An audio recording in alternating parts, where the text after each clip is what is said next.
Swayam Prabha. Digital India. Educated India.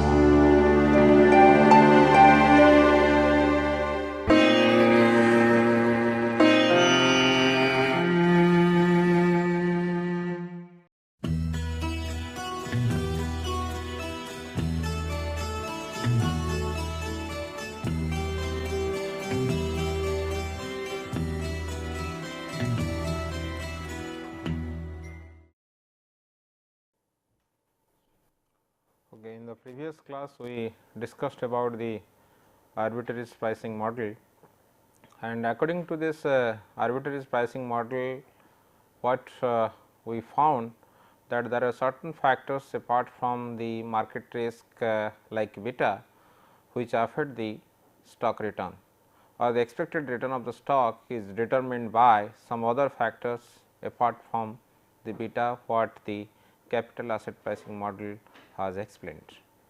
But the problem was with this arbitrage pricing theory that this arbitrage pricing theory could not explain the exact number of factors which can affect the expected stock return or the expected return from any of the assets. So, to overcome this problem, the other researchers have tried to find out the exact number of factors, or we can say the actual factors which can affect the stock return or the return of the various assets in a particular time. So, in this context the theory or the model which has been developed after this arbitrage pricing theory, that is defined as the multi-factor model. So, let us see what this multi-factor model is basically or what this multi-factor model is trying to explain. The multi-factor model basically captures the essence of the arbitrage pricing theory, and it relies on the direct specification of the form of the relationship to be estimated. That means, what this MPM or the multi-factor model was trying to say, for example, we say your expected return of the stock is a function of x, or we can write x 1, x 2, x 3 like x n, and this x 1, x 2, x 3 and x n, these are basically the different factors. X is basically the different factors which can affect the expected return of the stock. In the same way, the arbitrage pricing theory was also trying to explain this, but the basic difference between this arbitrage pricing theory and multi-factor model in this case is clearly the multi-factor model was trying to explain how the x 1 is going to affect your expected return, how x 2 is affecting your expected return, or how the x 3 is affecting the expected return. What it implies, there is a direct one to one relationship can be established according to the multi-factor models. Here what we can see that if you have identified the exact number of factors, or you can say that these are the probable factors which can determine the expected return of the stock, then what we can conclude that in each factor, whether they affect this expected return positively or directly, or they can affect this particular expected return inversely, that can be judged from the direct specification of the model. There is should not be any kind of ambiguity by defining this model in establishing or for establishing the relationship between the expected return and the other factors. So, that is the major advantage, or that is the major advantage what the multi-factor model was trying to say. Then the other thing is the investor chooses the exact number and identify the risk factors which affect the expected value of the stock return. That means, here what generally we are talking about, the investor basically choose the exact number, but the arbitrage pricing theory was not explaining the exact number. The arbitrage pricing theory was talking about the k factors, but how many factors really were there, what this k represents, that number was not explained by the arbitrage pricing theory. But if you see, if you observe that multifactor model was trying to show the or trying to explain the exact number of factors which can affect the stock return at a particular time framework or particular time period. That is the major advantage or major concept or major logic or major fundamental logic which this multifactor model was trying to explain. Then there are various approaches to identify the risk factors, because you see, if you see the core theme of the model, the basic factor, basic importance of the model is it talks about the risk factors which could have the impact on the expected return of the stock. But which are those risk factors? How can we identify those risk factors? That is the question here, that is the academic and as well as the practical questions always comes to the mind of the investor or the academicians to know how we can identify or how what is the different ways or different approaches through which we can identify which are the risk factor, which are the factors which can affect the expected return of the stock. So, that is the question actually comes to mind of the people, that which are the different ways or which are the different methods through which the risk factors can be identified. So, here broadly if you see, there are two approaches or there are two major type of factors or there are two categorization of the factors through which we can say that which factor is affecting the stock return and which factors are not affecting the stock return. One approach is basically talks about the macroeconomic factors, then the other factors are basically the microeconomic factors. I hope you must be aware about the basic difference between macro and micro. Here what generally we can talk, whenever you talk about the macroeconomic factors, it is basically related to the whole economic factors, basically the growth rate of the GDP, the inflation, the policy, or we can say this political stability or the exchange rate stability or the political relationship with the other countries. So, these are the different factors which basically comes under or come under the macroeconomic factors, and those factors will have the impact on the universe of the stock. That means, which are the stocks which are available in the market, all the stocks are affected by the macroeconomic factors. But whenever we come to the microeconomic factors, the microeconomic factors are restricted to the individual companies, or we can say in a very different way or in a very layman perspective, if you want to explain it, it is basically the company specific factors. And there are 100 company specific factors which could have the impact on the stock return, and those factors should be identified, and the theoretical relationship between those factors with the stock return and how those factors can affect the stock return, those relationship can be established, those theoretical linkage can be established or the theoretical logic can be established. If those things will be first we should establish those relationship or the probable way of effect on the stock return, then those factors can be incorporated into our model to find out the different determinants of the different factors which have the impact on the stock return actually. So, here coming back to our discussion. So, that is why what we can say, the macroeconomic factors are basically attempt to capture the variations in the underlying regions as assets, cash flows and investment returns might change over time. That means, already I said that whenever you talk about the underlying regions of the different cash flows, the factors which affect the cash flows of this particular company are the factors which affect the expected investment returns of this particular company.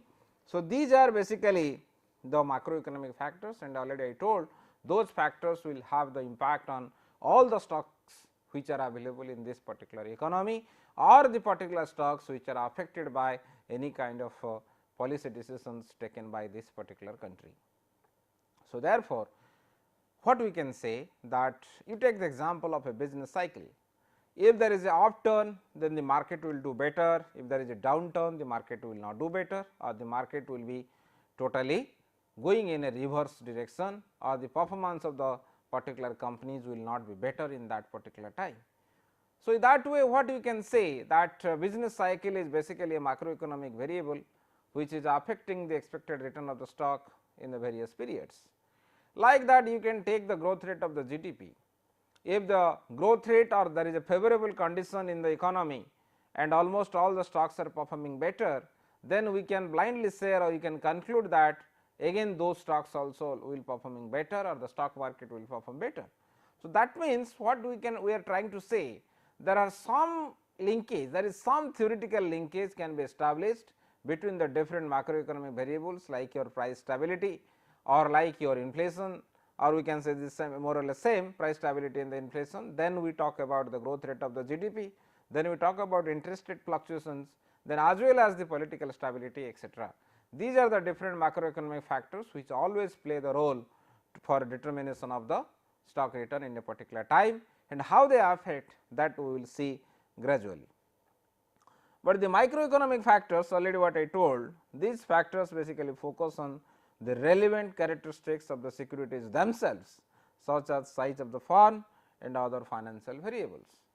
Already I told you there are these factors are basically the company specific factors like size of the company, profitability, liquidity, then you have the other variables like market to book ratio, then your price earning ratio. These are the different variables which could have the impact on the stock return, and those factors basically varies from company to company, and that is why we say these are all the microeconomic factors, because these factors affect individually to the individual stocks. That means, the expected return of the different stocks varies irrespective or across the companies because of the variety of the variant nature of the particular companies on the basis of their fundamentals, because these are basically the fundamental factors of the company like your profitability, liquidity, volatility, etc., which basically affect the stock return in various ways. So, that also we will see that how those fundamental factors will have the impact on the stock return in various ways. So, to express this theory or to prove this theory or to establish this theory, various people have tried to use those various approaches what just now we discussed to know what exactly the factors, what exactly the different factors which can affect the stock return in a particular economy. So, here the most of the very celebrated study or first study we can say done by Chen, Roll and Rose in 1986, and their study basically has focused on the macroeconomic factors. Chen and all were trying to find out which are the possible exact macroeconomic factors, keeping the company specific factors remain constant. That means, their assumption is all those factors which basically affect the stock return, that is confined to the macroeconomic factors. And what they assume that, let if your y is equal to your stock return and the expected stock return, then they said this is basically your there are different beta 1 x 1 plus beta 2 x 2 like that. These are the different x 1 x 2 like that, these are the factors, these are basically the macroeconomic factors. X 1 and x 2, these are the macroeconomic factors which can affect the stock return, and already I discussed these things. They will have a error term here, maybe this error term will capture the other factors which could have the impact on the stock return, but that is not directly incorporated into our model. So, which are the factors this Chen, Roll and Rose have identified? The first factor they said that the return on a value weighted index of NYSE listed stocks, money growth rate of US industrial production, change in inflation measured by consumer price index, difference between actual and expected inflation, unanticipated change in the bond credit spread measured as the BA yield and the risk difference between the BA yield and the risk free rate of return, then unanticipated term structure speed, that is the long term less short term return. What they said that the first of all they said that the return of the stock is determined by the market risk, and the market risk is related to the stock return of this particular or the market return of this particular economy. And if your beta will be more, then obviously what we can say, the market risk of this particular stock will be more. If the market risk will be more, then we are expecting the return also should be more. Then they have taken another variable, what basically they talk about, that is the monthly growth rate of US industrial production. It is basically a proxy which is used by them to reciprocate or to know the impact of the growth rate on the stock return. What basically this growth rate, impact of the growth rate on the stock return? You take the example, if the growth rate of the economy will be better, means GDP growth rate will be better, then what you can predict, there is a favorable situation in the economy to perform by any means or in any of the sectors. So, if you consider those things in the backup of the mind, then what you can say that if the economy's growth rate will be more, then it will have a positive impact in all the sectors of this economy, then obviously the stock market also will work in the same direction. That means, if the growth rate will be better, then the stock market also will do the better. Also there are lot of debates between whether the growth rate will affect the economy or the growth rate of the economy will affect the stock return or the stock return will affect the economy. But still if you assume, and that is also some of the countries we found both are affecting each other, some countries we found that the stock return affect the growth rate of the economy, some countries we found that the growth rate of the economy affects the stock return. So, the results varies on the basis of the data, results varies on the basis of the nature of the economy, result also varies on the basis of the different characteristics of this particular political stability or the characteristics of this particular basic characteristics of the functioning of this particular system. But here what we can say, if you assume that the growth rate of the GDP as an indicator which talks about the favorable situation of the market, or we can predict whether your market is doing well or not, then we can say that this is one of the factors which could have the impact on the expected return of the stock. By looking into this growth situation, by looking into this how this particular market is performing, then some investor can predict whether this particular stock or this particular market will perform better in that particular situation or not. So, that is why they will have should have a positive impact on the growth rate of the economy, positive impact on the stock return. Then the change in inflation measured by the consumer price index. You just see, if your inflation rate will be more, then what we can say that the system is losing or the economy has no price stability. If there is no price stability, then what you can say, then the purchasing power of the consumer or the purchasing power of the people who live in this particular country will be going down. If inflation rate will be more, the purchasing power of the consumer will go down or the purchasing power of the investor will go down, then what will happen? Then obviously it will have the impact adversely to the market functioning. If the market will not function properly because of the destabilization of the pricing, then what will happen? It will have also the unfavorable impact on the stock return. Although we are expecting that the stock inflation will be higher, the return also should be higher, but what generally we are talking about here, that if your consumer price index, which is basically the change in the consumer price index, which is give you the inflation. And whenever we see that inflation will be more, they are hypothesizing, or they concluded that it will have a negative impact on the whole stock market. So, obviously, the return also will go down. Then another factor they have incorporated, that is the difference between actual and expected inflation. What do you mean by the expected inflation? Okay, means basically how we are expecting how this inflation will grow off, or what could be the inflation in the next period or next year, that is basically expected. So, how we can measure it? Mathematically we can measure it, it is basically the rate of change of this with respect to the time period. If you want to measure the rate of change, this is basically your expected inflation. But in general, how this inflation can be measured, or how the expected inflation can be measured? One of the better proxy to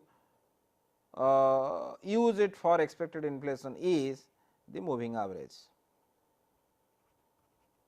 Moving average, maybe you can use 3 years moving average of the actual inflation.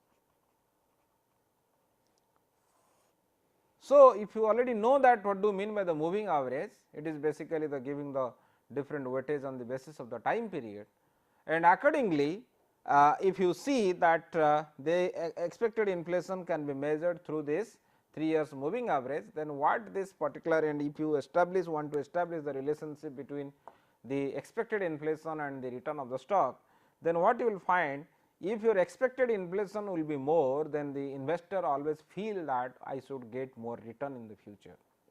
Why? It is because that if the expected inflation will be more, then the risk level of the economy will be more, because the real rate of return in the economy will go down.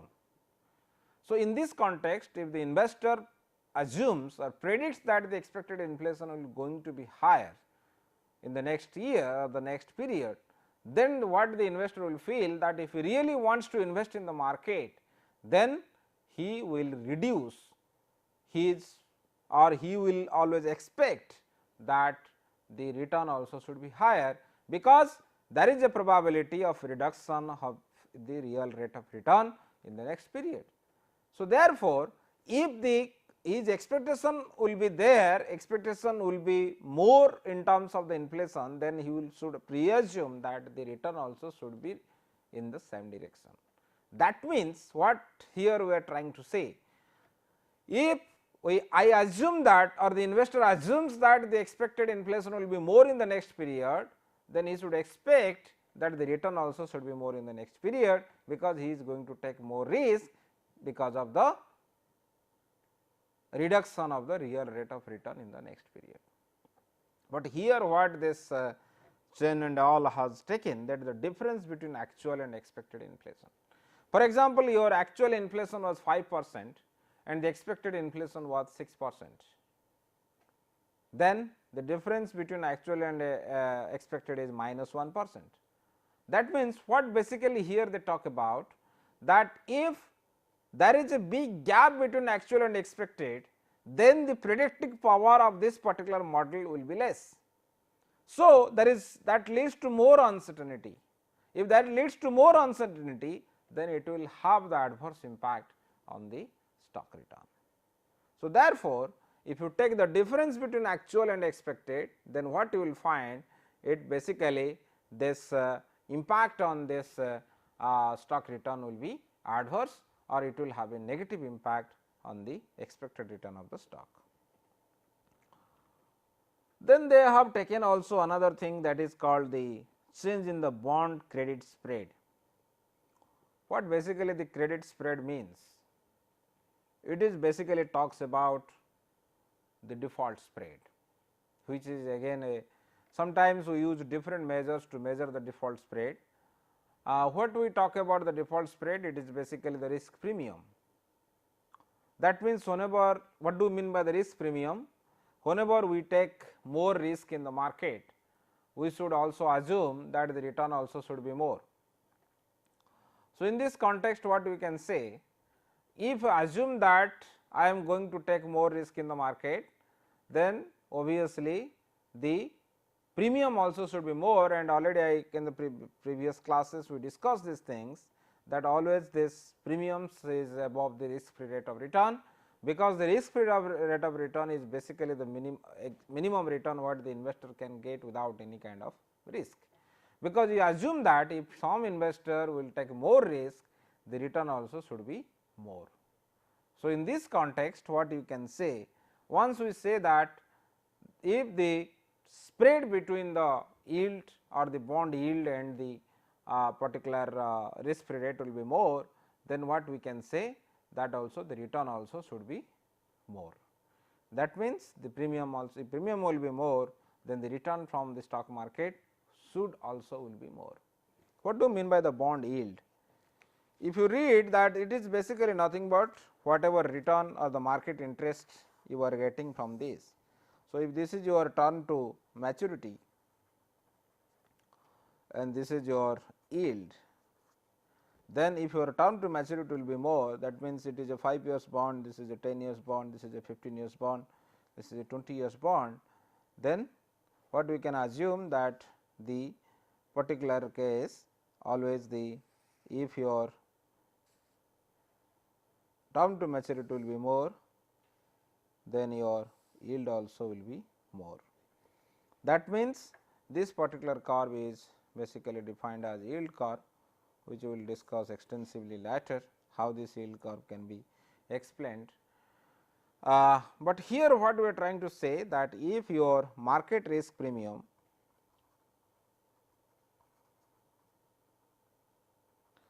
or we can say that the spread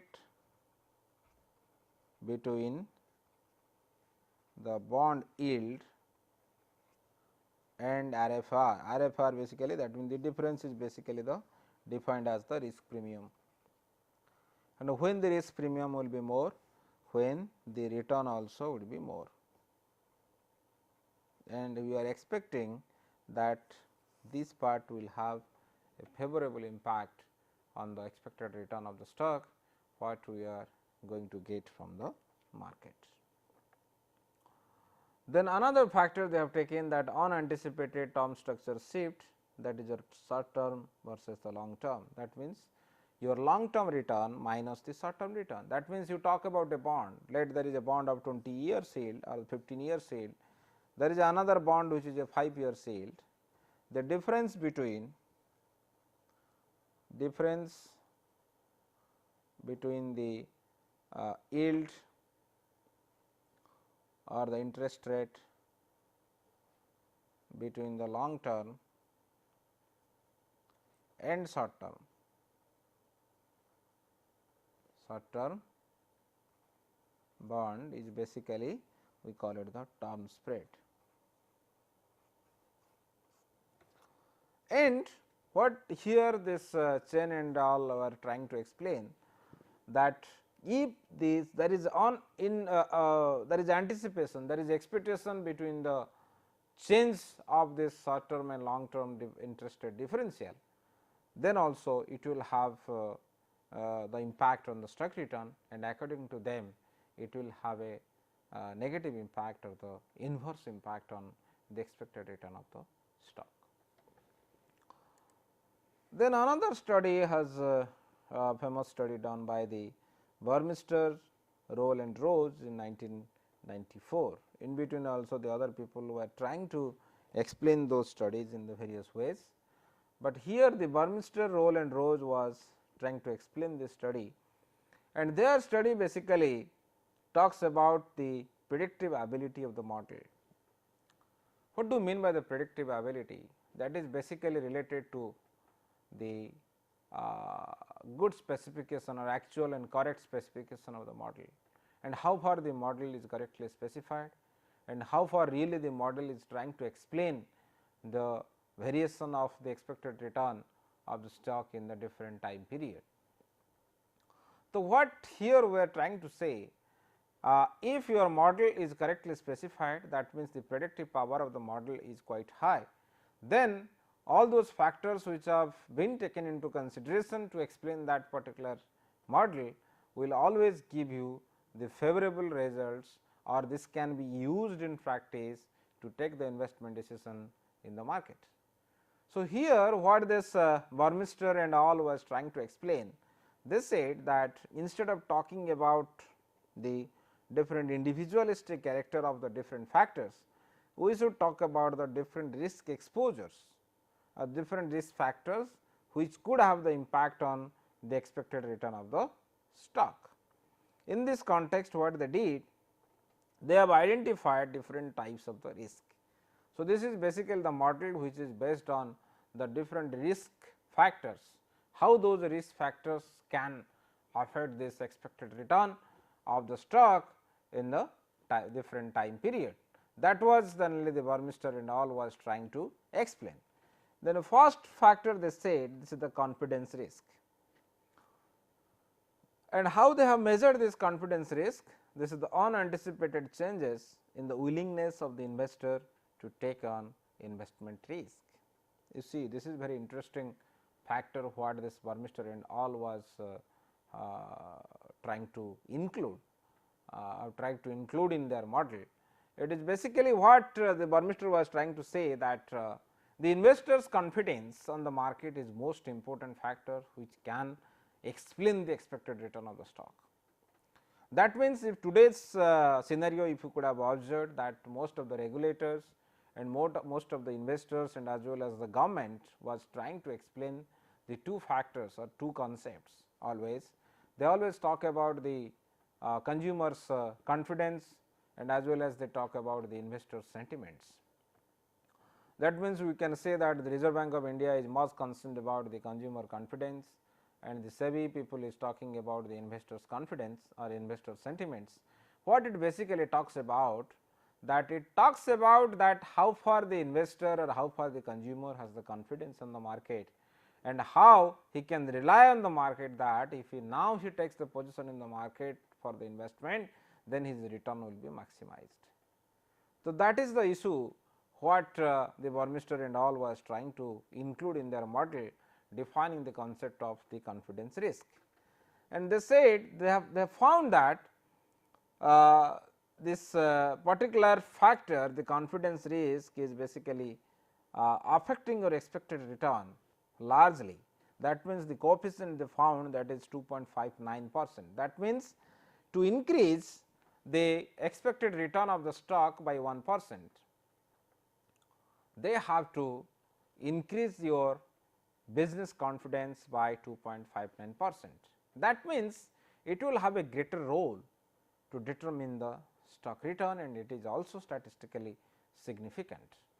That means, here we are what we are trying to say, above all the factors what we are trying to explain which could have the impact on the stock return, out of them one of the factors is maybe it is basically the subjective or the psychological factors, but still it is the one of the most important factors which talks about the determination of the expected return in a particular time, and that is your business confidence risk, or we can say that confidence risk only which have a positive impact. If confidence will be more, then the return also will be more. Then the time horizon risk. It is basically the unanticipated changes in the investor's desired time to receive payments. You see, in the market there are different types of the investor. Some investor wants to gain in the short run, some of the investors were trying to gain in the long run. So, the basic objective of the investor always varies from time to time on the basis of their time horizon or on the basis of their investment holding period. So, if and those investment holding period or the time horizon varies depending upon the investor's objective or the investor's appetite towards the risk or appetite towards the investment. So, here what they found, if investor wants to, when investor wants the money or when the investor wants to realize the return what he is going to get from the market, if investor wants to realize it in the long period and another investor wants to invest in the short period, those factors will have the impact on the expected return of the stock. That means, the expected return will be more if, and there is an anticipation of the changes, because they cannot know if their change of the time horizon will be very much uncertain in nature, then it will have a negative impact on the expected return of the stock. But if the investor is very much sure from the beginning that what is his time horizon and what is this investment holding period and how this investment holding period he wanted to utilize it in the market, and under what circumstances he always wants to invest it in the market, then what will happen, that always the return also will be maximized in that direction, because the strategy, the investment strategy what he is going to adopt to maximize the return, that basically he can do from the beginning. But if he is very much uncertain that what is his holding period and when he wanted to get this return, or when he wanted to realize this return, then it will have the adverse impact on the expected return what he is going to get from the market. Then another risk they have included, that is called inflation risk. It is a combination of unexpected components of short term and the long term inflation rates.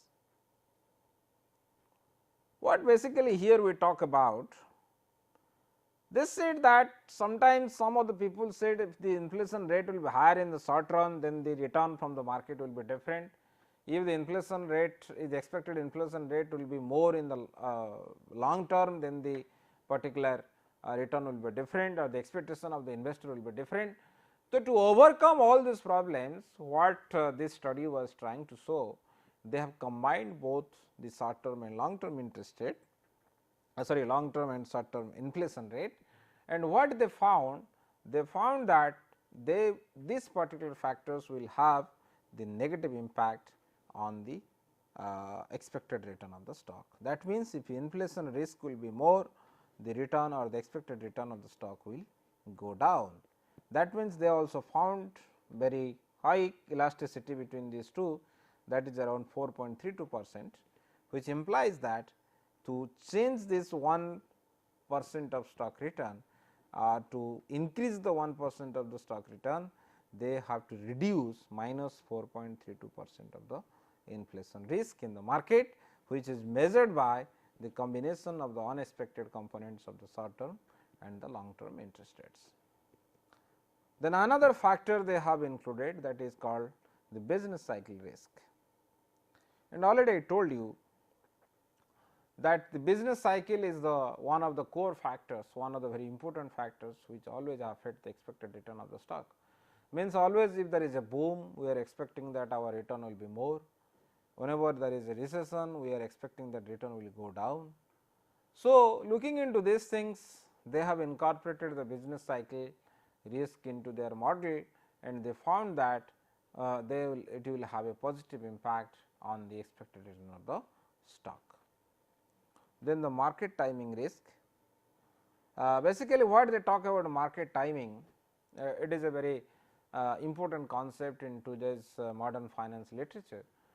What this market timing talks about, if you say the example from the various company perspective, what we can say that they refer that if your timing is good, a return will be good, it does not necessary that the other factors also should be the favorable in that time.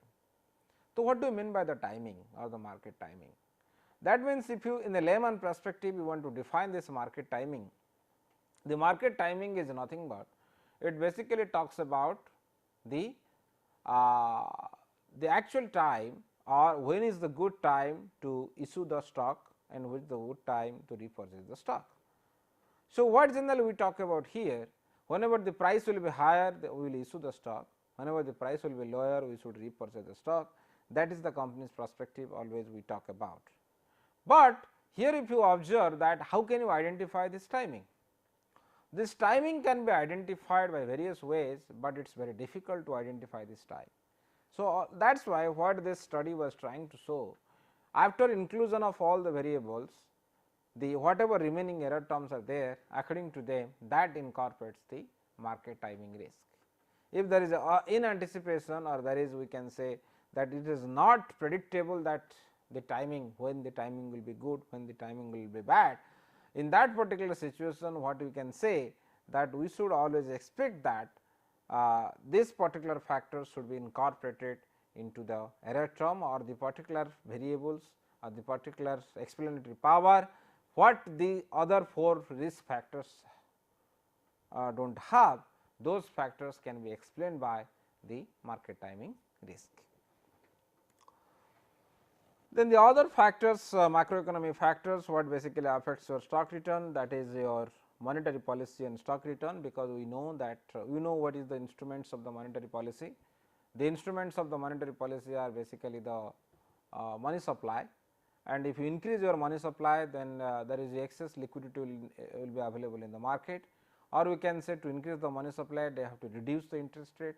If they have to reduce the interest rate, the investment opportunity in the market will be more, or the more people will be investing, and that is why what will happen or the cost of borrowing from the corporate perspective also will be lower. So, in that context what you can see that it will have a positive impact on the expected return of the stock.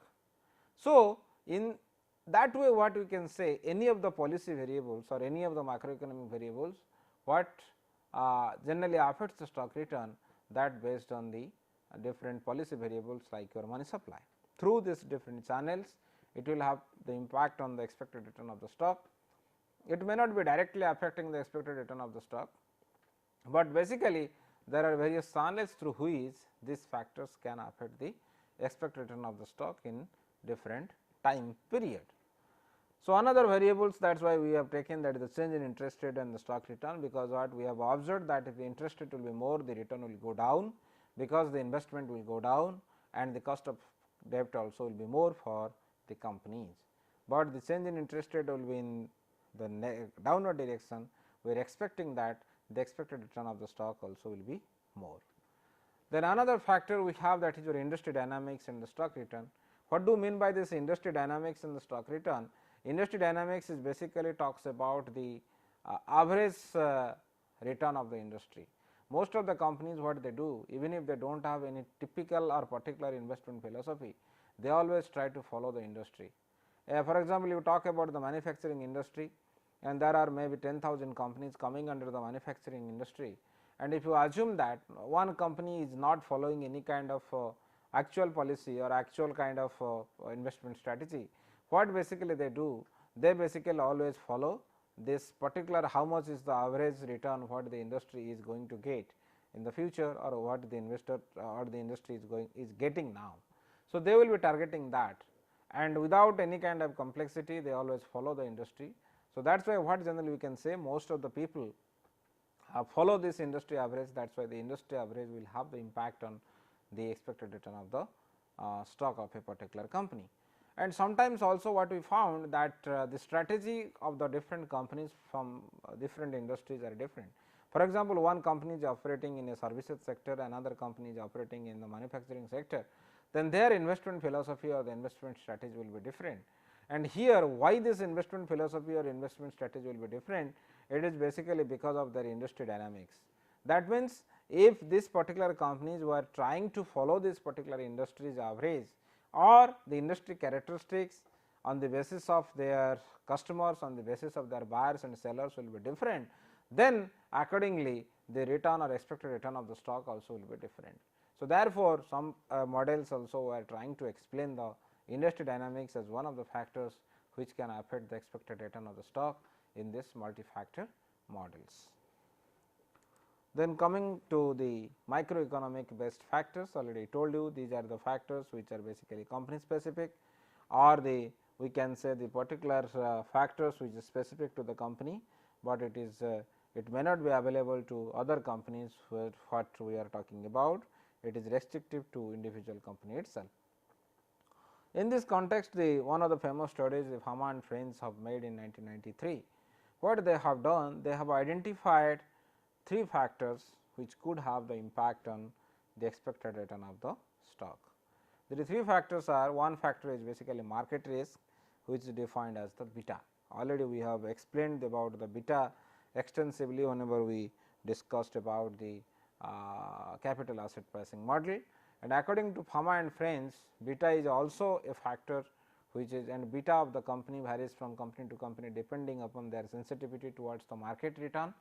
So, this factor also plays the significant role for determination of the stock return at a particular time. Then another variable they have included, that is your small minus b, in short we call it SMB.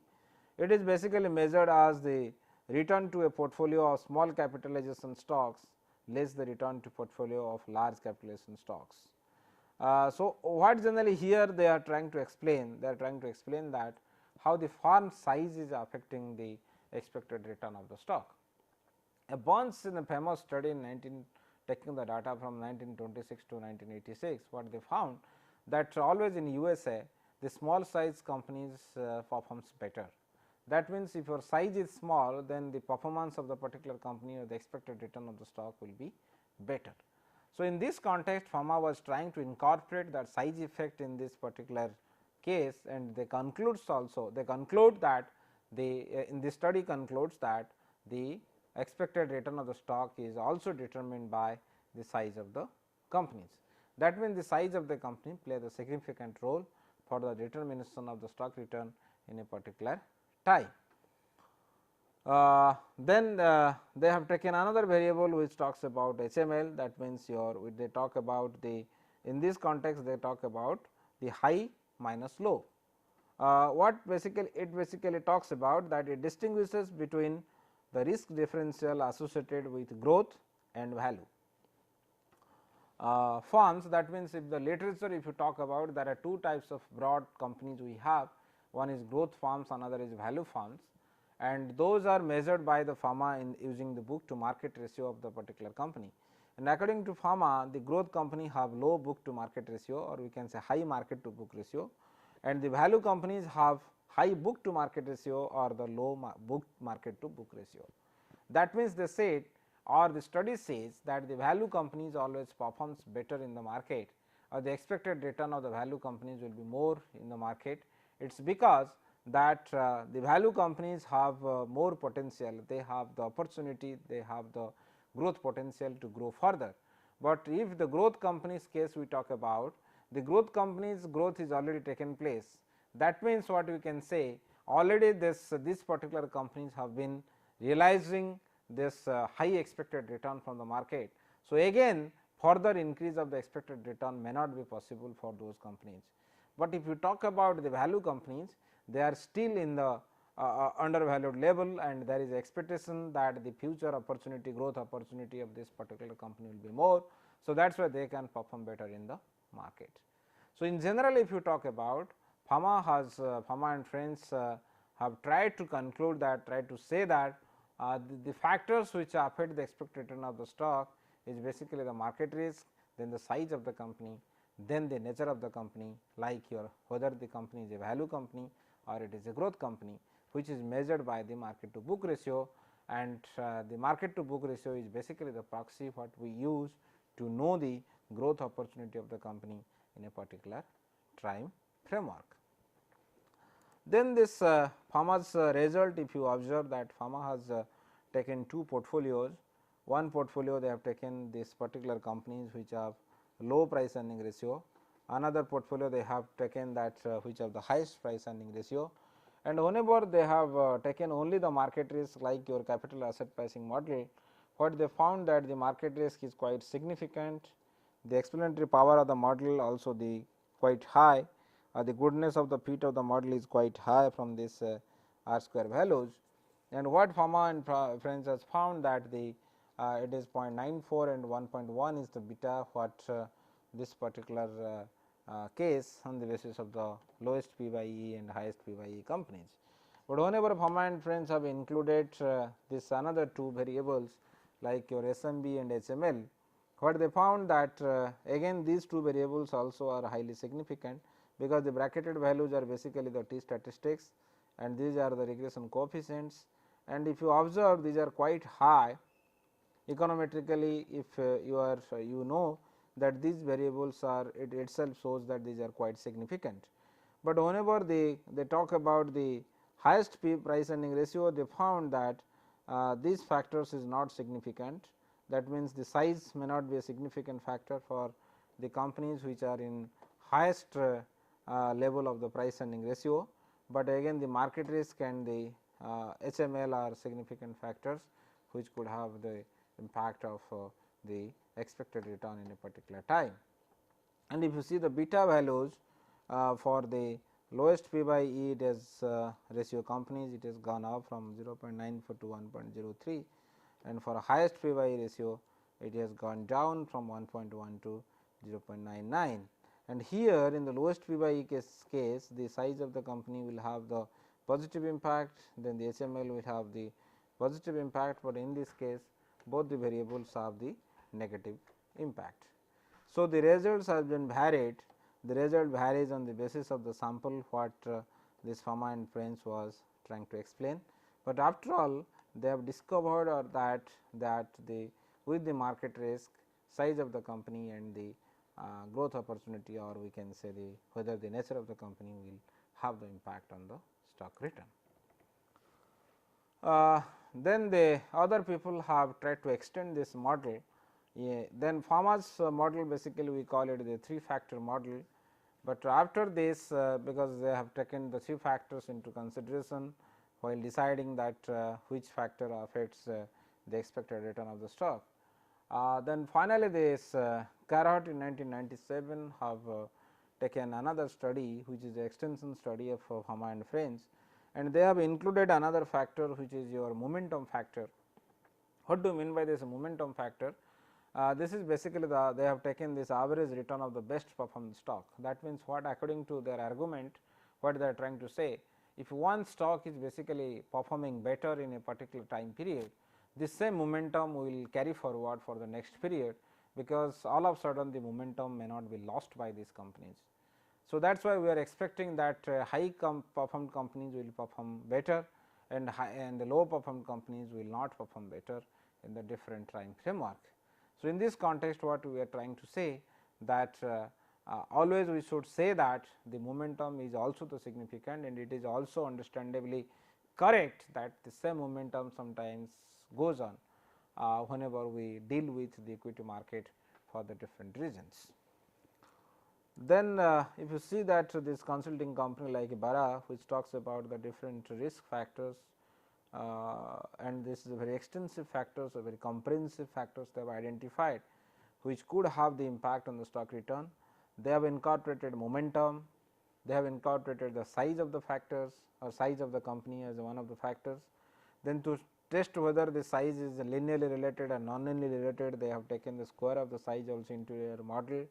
Trading activity means the particular stocks which are traded frequently, those have the more impact on expected return than the other stocks which are not the active traders in the market, or their trading does not take place frequently for those kind of stocks.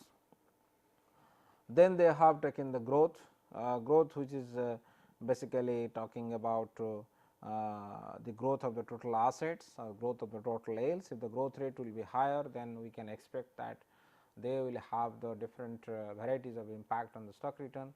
That means, sometimes we assume that the growth company or we can say if the growth opportunity will be more, then it will stock will perform better, which already it is the growth will be already more, then it is not expected that the stock will perform better. Earnings yield will have the impact if the high yield companies may not perform very the expected return from this may not be high in the future. If the market value, that means it based on the market to book ratio. Already I told you that if market to book ratio is higher, this is basically a growth company. If market to book ratio is lower, it is a value company. That means it has the still potential to grow further in the market. Then the volatility, which earnings volatility, which basically talks about the risk of this particular company. If the earnings will be more volatile for the company, then we can conclude that it is a more risky company than the other companies. So, that is why you should be very careful for those companies where earnings is highly volatile in the particular time. Then we have the leverage. Leverage will always have the impact on the stock return, and it will have the different varieties of impact on the stock. Sometimes we say that leverage is a good sign for the company, sometimes we say that high debt is a bad sign for the company.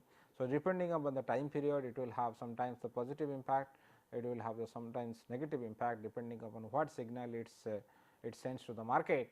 Sometimes the investor feels that it is a good sign, but recent financial crisis talks about the leverage is a bad sign, because of the crisis happened because of the high debt ratio for some of the companies. So, like that in certain period also investor feels that if the debt equity ratio is quite high, then it is good for the company because it has the credit potential. So, it is credit worthy, so that is why it should have performed better.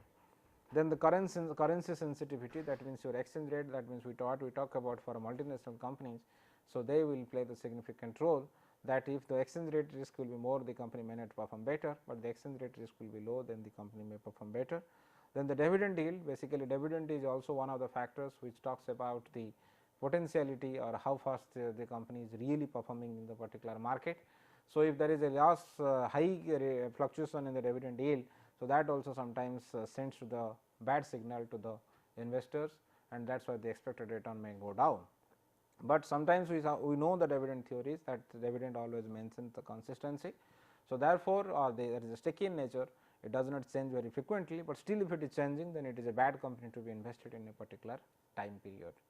So, comprehensively what we can say, that there are some macroeconomic factors or macro specific factors, there are some company specific factors, and there are some policy oriented variables, and as well as more specifically the micro unit factors like your size, like your profit, like your growth, like your momentum, like your individual risk level, etc. Or we can say that dividends and the leverage, these are the most important factors, or these are the different